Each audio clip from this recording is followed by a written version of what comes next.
नमस्कार, बहुत स्वागत है आप सभी का। न्यूज नेशन देख रहे हैं आप और आपके साथ मैं हूं अमृता गर्ग और रुक करेंगे युद्ध क्षेत्र से जुड़ी हुई तमाम खबरों का, जहां यूक्रेन वॉर का सीन अब बदल रहा है। दोस्त बदल रहे हैं, दुश्मन बदल रहे हैं और हम बात कर रहे हैं फ्रांस की। इसने पहली बार अपने तल्ख तेवर से दुनिया को डरा दिया है और फ्रांस ने फैसला किया है कि अब वो अमेरिका के बगैर ही रूस से मुकाबला करेगा। और यही नहीं, फ्रांस के राष्ट्रपति इमैनुअल मैक्रों ने यूरोप को परमाणु कवच तैयार करने को कहा है। तो सवाल इसके बाद ये कि क्या अब फ्रांस और रूस के बीच होने वाला है एटमी युद्ध? देखिए,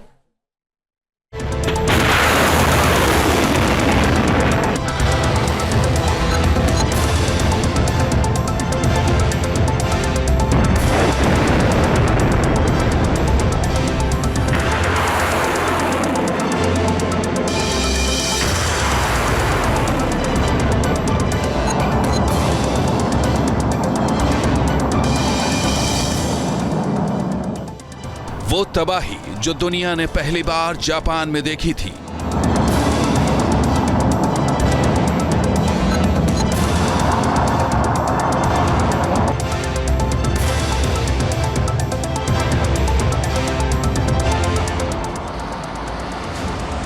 वो विध्वंस जिसे याद कर दुनिया आज भी सिहर उठती है।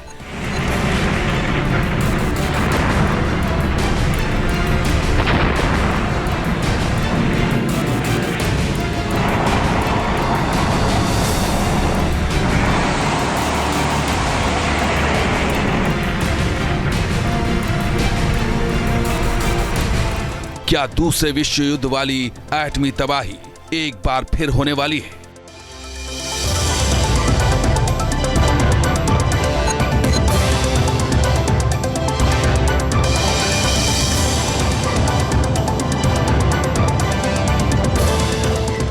क्या परमाणु विस्फोट से यूरोप दहलने वाला है?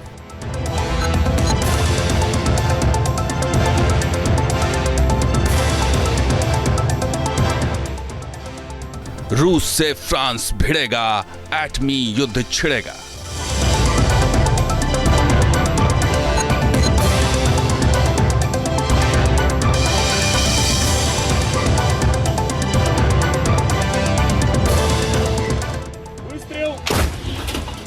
यूक्रेन वॉर ने बहुत कुछ बदल कर रख दिया है। रिश्ते बदल दिए हैं, तेवर बदल दिए हैं। कुछ यही स्थिति है नाटो के सबसे अहम पार्टनर फ्रांस की, जिसने पहली बार रूस के खिलाफ सबसे बड़ा ऐलान किया है।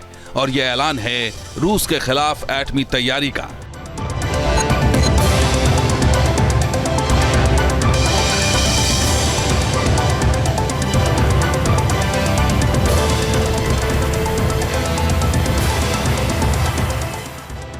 फ्रांस के राष्ट्रपति इमैनुअल मैक्रों ने पहली बार तल्ख तेवर दिखाए हैं।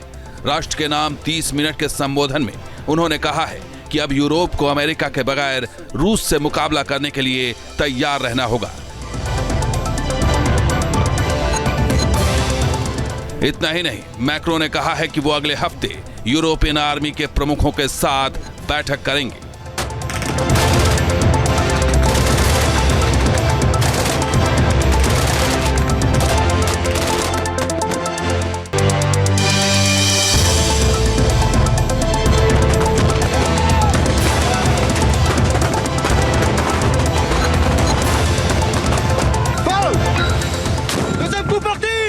नाटो से अमेरिका निकलने वाला है, इसका आभास मैक्रों को हो चुका है। इसलिए मैक्रों को यूरोप की सुरक्षा की चिंता सताने लगी है।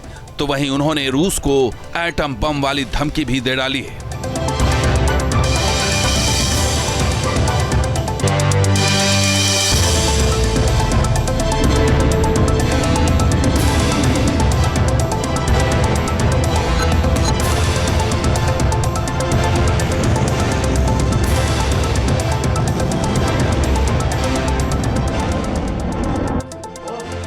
पुतिन को रोकने और यूरोप को बचाने के लिए फ्रांस ने राफेल वाली तैयारी भी कर रखी है। मीडिया रिपोर्ट्स के मुताबिक फ्रांस जल्द जर्मनी में राफेल विमान की तैनाती कर सकता है।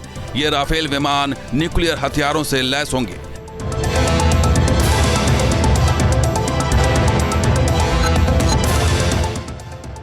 इस वक्त जर्मनी के रेमेस्टीन एयरबेस पर अमेरिकी फाइटर जेट F-35 तैनात हैं।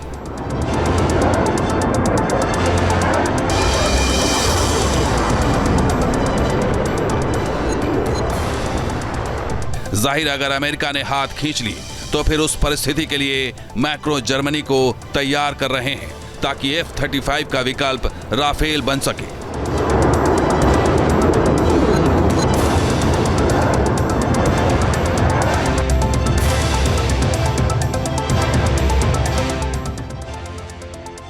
मैक्रों की भाषा और चिंता से साफ है कि इस वक्त यूरोप में रूस का खौफ है, तो वहीं एक संदेश भी छिपा है कि अब फ्रांस नाटो में अमेरिका की जगह लेने को तैयार है। इसलिए मैक्रो अब पूरे यूरोप को बचाने के लिए न्यूक्लियर डेटरेंट की बात कर रहे हैं। रूस के पास 5,500 से ज़्यादा न्यूक्लियर हथियार हैं, जबकि फ्रांस के पास महज 290 एटम बम हैं। तो ऐसे में शायद प्रेसिडेंट मैक्रोन का कहना कि वह रूस के विरुद्ध यूरोपियन यूनियन को प्रोटेक्ट करके रखेंगे शायद संभव ना हो। ये शायद सिर्फ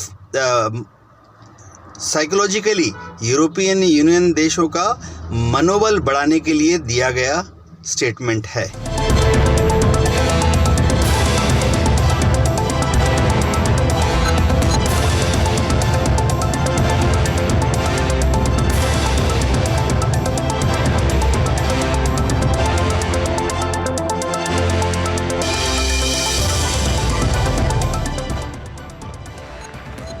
अमेरिका ने नाटो का पूरा समीकरण बिगाड़ दिया है, तो वहीं फ्रांस अपने दम पर ताल ठोकने लगा है। ऐसे में सवाल यही है कि अगर यूरोप और रूस के बीच परमाणु युद्ध छिड़ा तो कौन किस पर भारी पड़ेगा। एटम बम के नाम से दुनिया डरती है, इसलिए फ्रांस भी अब एटम बम के नाम पर यूरोप को एकजुट करने की कोशिश कर रहा है। ऐसे में यह जानना जरूरी है कि किसके पास एटम बम की कितनी ताकत है। एटम बम की तैयारी की अगर बात करें तो रूस सब पर भारी नजर आता है। एक ग्राफिक्स के जरिए हम ये आपको बताते हैं, दिखाते हैं कि किस तरह से यहाँ पर चाहे अमेरिका की बात करें, चाहे फ्रांस की बात करें, ब्रिटेन की बात करें, तो किसके पास कितनी क्या कुछ तैयारी है। ये ग्राफिक्स के माध्यम से हम आपको दिखा रहे हैं कि अमेरिका के पास 5,044 एटम बम है, जबकि ब्रिटेन की अगर बात करें तो ब्रिटेन के पास 225 एटम बम है। वहीं अगर फ्रांस की बात करें तो 290 एटम बम फ्रांस के पास है और यूरोप के पास 515 एटम बम है। जबकि यहां पर इन देशों की बात करें या अकेले रूस की बात करें तो वो सब पर भारी पड़ता हुआ नजर आता है। अकेले रूस के पास 5,580 एटम बम है।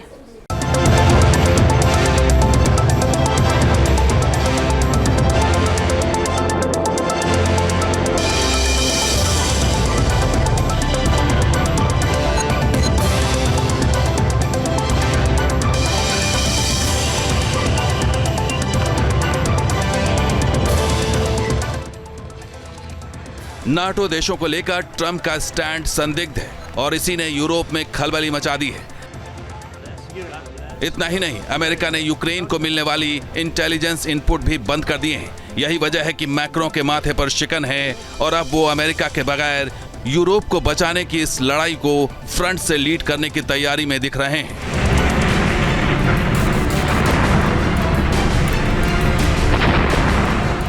Team news nation. News nation अब व्हाट्सएप पर खबरों की ताजा अपडेट के लिए न्यूज नेशन के इस QR कोड को स्कैन करें।